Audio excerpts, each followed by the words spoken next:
এই ভিডিওতে আমরা রসায়ন অ্যাসাইনমেন্ট ১ নিয়ে কাজ করব। বোর্ড থেকে যে রসায়ন অ্যাসাইনমেন্ট দেওয়া হয়েছে নবম শ্রেণীর জন্য, সেই ১ নং অ্যাসাইনমেন্ট অর্থাৎ রসায়নের ১ নং অ্যাসাইনমেন্ট নিয়ে এই ভিডিও। এখানে প্রথম, দ্বিতীয় এবং তৃতীয় অধ্যায় থেকে প্রশ্নটি করা হয়েছে, যেখানে প্রশ্ন হচ্ছে হাতে কলমে কাজের মাধ্যমে খাদ্য লবণ ও বালুর মিশ্রণ থেকে উপাদানসমূহ পৃথক করো এবং নিম্নের প্রশ্নগুলোর উত্তর দাও। আসলে এটা একটা প্র্যাকটিক্যাল প্র্যাকটিক্যাল মানে আমরা যে কাজটা করব, যে কাজগুলো করব সেগুলোর বর্ণনা ধারাবাহিকভাবে লিখতে হবে, যে পদ্ধতিগুলো অবলম্বন করব সেগুলো লিখতে হবে। এই কাজগুলো সাধারণত স্কুলের বিজ্ঞানাগারে বা ল্যাবরেটরিতে করা হতো, কিন্তু এখন আমাদের এটা বাসায় করতে হবে এবং পদ্ধতিগুলো কি কি করলাম আমরা সেগুলো লিখতে হবে এবং অ্যাসাইনমেন্ট আকারে জমা দিতে হবে স্কুলে নিয়ে। এখানে প্রশ্ন হচ্ছে, এ পরীক্ষণে কোন কোন পদ্ধতি ব্যবহার করা হয়েছে, কাজের ধারাবাহিক বর্ণনা করো, পরীক্ষণের উপর তোমার পর্যবেক্ষণ এবং সিদ্ধান্ত ব্যাখ্যা করো, এ পরীক্ষণে তুমি কি কি সাবধানতা অবলম্বন করেছো। এই ৪টি প্রশ্নের উত্তর অবশ্যই থাকতে হবে অ্যাসাইনমেন্টের মধ্যে। যেহেতু আমি বললাম এটা একটা প্র্যাকটিক্যাল বিষয়, যে লবণ এবং বালির মিশ্রণ থেকে উপাদানগুলো পৃথক করা, তাই কিছু কাজ আমাদের করতে হয়, এজন্য কিছু সতর্কতা অবলম্বন করতে হয়, যন্ত্রপাতি ব্যবহার করতে হয়, কিছু থিওরি আছে বা তত্ত্ব আছে যেটার উপর ভিত্তি করে আমরা কাজগুলো করি, এগুলো আমাদের লিখতে হবে। প্রথমেই আসে যে টাইটেল বা শিরোনাম কি হবে। এই অ্যাসাইনমেন্ট যে আমরা লিখবো এর টাইটেলটা কি হবে বা শিরোনামটা কি হবে। শিরোনামটি হবে এমন যে বালি ও লবণ মিশ্রণ থেকে উপাদানগুলো পৃথককরণ বা পৃথক করা। তো এই কাজগুলো করতে গেলে আমাদের কিছু সতর্কতা অবলম্বন করতে হবে, যেমন পরীক্ষাগারে সবসময় আমাদের অ্যাপ্রন পরতে হয় এবং নিরাপদ চশমা ব্যবহার করতে হয়, যেন আমাদের শরীরে অথবা চোখে কোনো রাসায়নিক বস্তু চলে না যায়। এই পরীক্ষাটি করার জন্য আমাদের কিছু যন্ত্রপাতি ব্যবহার করতে হয়, যেমন দুটো বিকার ব্যবহার করতে হবে, ফানেল ব্যবহার করতে হবে, ফিল্টার পেপার লাগবে, কাঁচদণ্ড লাগবে, ওয়াশ বোতল লাগবে ও বেসিন লাগবে। রাসায়নিক দ্রব্যের মধ্যে এখানে ব্যবহার করা হচ্ছে লবণ, যেটা একটা রাসায়নিক দ্রব্য, এবং লবণকে বালি থেকে পৃথক করার জন্য আমাদের আরো একটা রাসায়নিক দ্রব্য প্রয়োজন, সেটা হচ্ছে সিলভার নাইট্রেট। সিলভার নাইট্রেট হচ্ছে AgNO3। অর্থাৎ আমরা যে লবণ ব্যবহার করি খাবার লবণ, সেই খাবার লবণ একটা রাসায়নিক পদার্থ এবং সিলভার নাইট্রেট একটা রাসায়নিক পদার্থ। এই খাবার লবণ এবং বালির মিশ্রণ থেকে আমাদের বালি এবং খাবার লবণ এই দুটো পৃথক করতে গেলে আমাদের সিলভার নাইট্রেটটা প্রয়োজন হয়।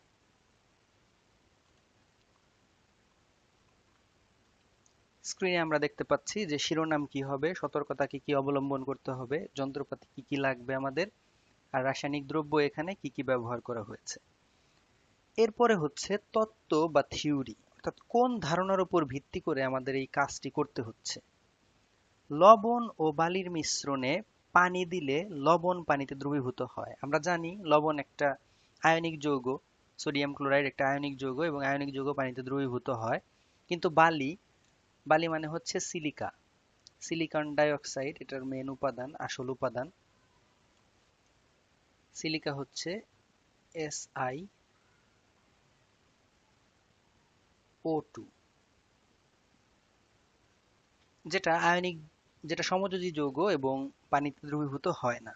তার মানে লবণ পানিতে দ্রবীভূত হয় এবং বালি পানিতে দ্রবীভূত হয় না। পরিস্রাবণ দ্বারা অবশেষ রূপে বালি এবং পরিশ্রুত রূপে লবণের দ্রবণ পাওয়া যায়।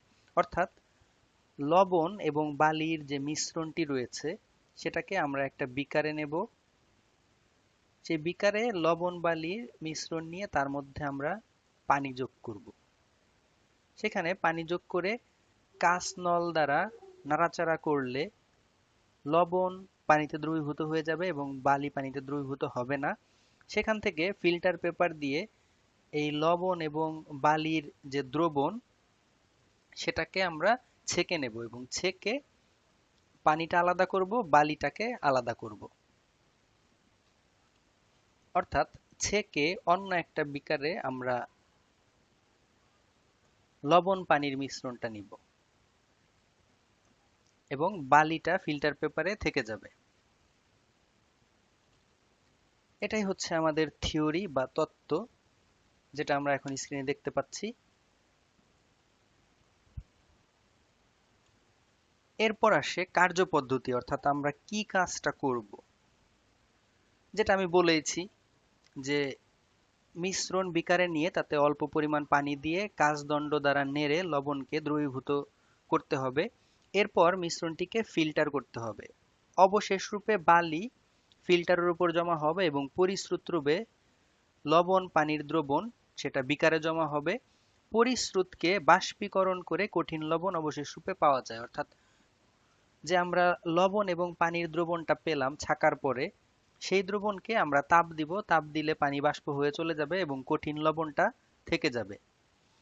তো আমরা বালি যে ছেঁকে নিয়েছি ফিল্টার পেপার দিয়ে, সেই বালিকে আবার আমরা ধৌত করব এবং ওই ধৌতকৃত বালিতে লবণ আছে কিনা এটা পরীক্ষা করার জন্য আমরা সিলভার নাইট্রেট দ্রবণ দ্বারা পরীক্ষা করব এবং নিশ্চিত হব। সিলভার নাইট্রেট দ্রবণ বালির মধ্যে দিব এবং বালির মধ্যে সিলভার নাইট্রেট দ্রবণ দিলে বোঝা যাবে যে সেখানে লবণ আছে কি নেই। বালির মধ্যে আমরা সিলভার নাইট্রেট দ্রবণ দিলে যদি অল্প সাদা অধক্ষেপ পড়ে তাহলে বুঝবো যে সেখানে লবণ আছে, আর যদি সাদা অধক্ষেপ না পড়ে তাহলে বুঝবো যে সেখানে লবণ নেই। এই ব্যাপারগুলো আমরা স্ক্রিনে দেখবো একটু পরেই।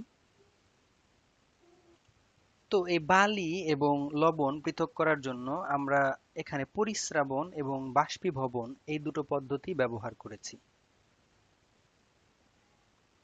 যে কর্মপদ্ধতি আমরা স্ক্রিনে দেখতে পাচ্ছি এটা আমাদের লিখতে হবে অ্যাসাইনমেন্টের খাতায়।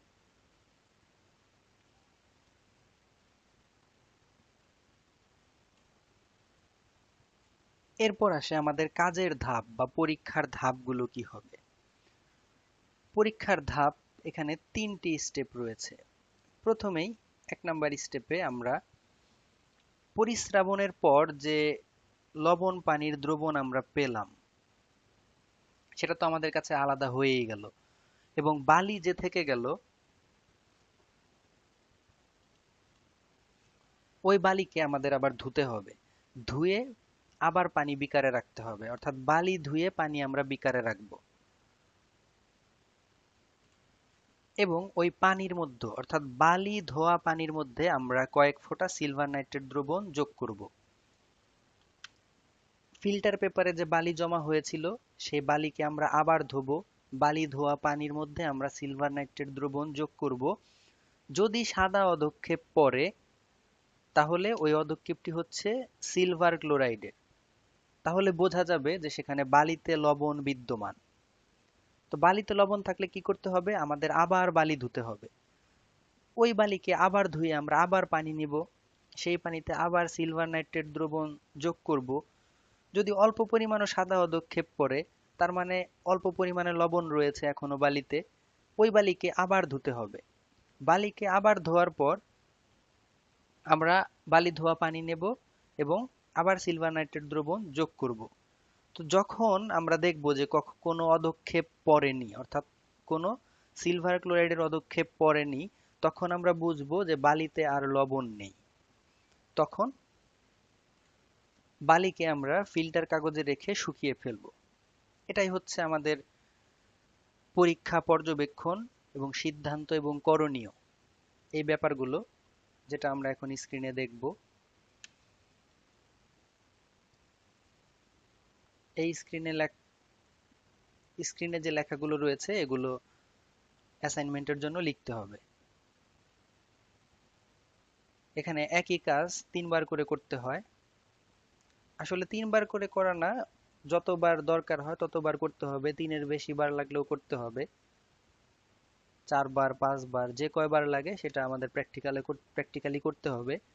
কিন্তু এখানে 3বার করেছি আমরা, তারপরেই বালিতে কোনো লবণ নেই এটা বলে দিলেই মোটামুটি হবে।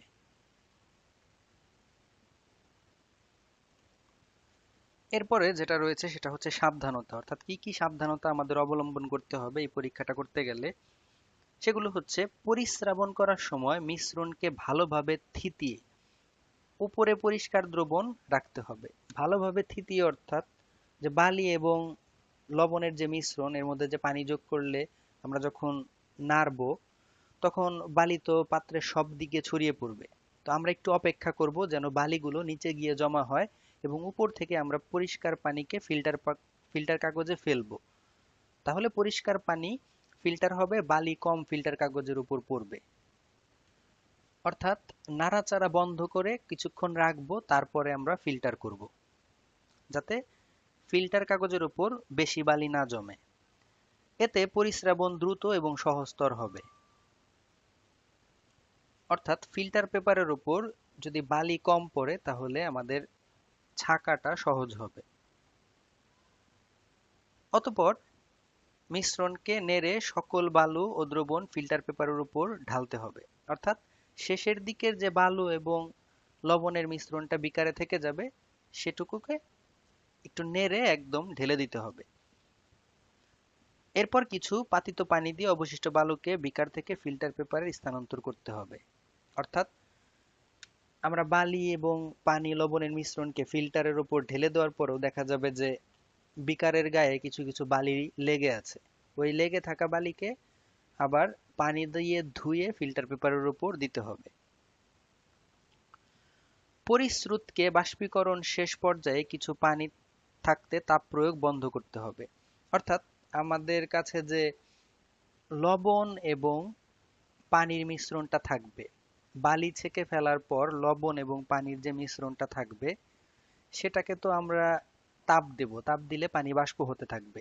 অল্প কিছু পানি থাকতেই সেই তাপ দেওয়াটা বন্ধ করতে হবে, কারণ তা না হলে কাচের পাত্রটি ভেঙে যাওয়ার সম্ভাবনা থাকে। অর্থাৎ পানি শুকিয়ে গেলে যদি কাচের পাত্র তাপ পেতে থাকে তাহলে কাচের পাত্রটি ভেঙে যায়। এজন্য অল্প কিছু পানি থাকতেই তাপ প্রয়োগ বন্ধ করতে হবে। অল্প কিছু পানি থাকতেও তাপ প্রয়োগ বন্ধ করলে এরপরে ওই পানিটা আস্তে আস্তে একা একাই শুকিয়ে যাবে এবং কঠিন লবণটা পাত্রের মধ্যে থেকে যাবে। এই সাবধানতার পার্ট টু, এই 1 নাম্বার এবং 2 নাম্বার যে সাবধানতা রয়েছে এটাও অ্যাসাইনমেন্টের জন্য লিখতে হবে খাতায়। তো এইভাবে আমরা সম্পূর্ণ অ্যাসাইনমেন্টটি খাতায় লিখব এবং স্কুলে নিয়ে জমা দিতে পারবো।